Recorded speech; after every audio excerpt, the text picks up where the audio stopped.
eegale. Halee maaliif haftaa deengaddaasiin dhufne ati faahiin alaaf miidii sin qoramne irra deddeebine baay'ee si gorsine booda hoggaa kuftee akkanan koomanne waan baay'ee siin jenne. Halee guzaan qabaa bishingaadhaan muree deengaddammoo firii bunaa takkaan guure. Tanumaa fi ture boruuf iftaan illee kara biraan deema fatanaan jiraattus barsiisaa dhiifama naaf godhi hayyama. Wayinsi gaafadhaa yaa barataa fayyaa ati abdii boruuti mee maal yaaddaa biyyaa biitte ton fuulduraaf si kana eeggatti.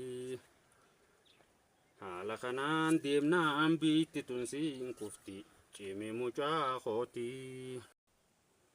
Qabxiin qusaatiin naaf guutii barsiisa qalamni keen dhumu harkaa si barreessa. Dhibba siifiin kennaa qabxiinumaa miti akkasi gochuun koo si jaalachuu miti akkati waan barreef wallaala keessatti. Se hambisuudha kun ilaalcha diinaati sirriitii miti. Illaa hafuu dhabuun bu'aa mataa kiyyaa amma danaaf baate yaa barsiisaa kiyyaa kana boodaan anis kanarraa eeggamu baradhee waa beekee sammuun jijjiiramu biyyaaf dorgomu.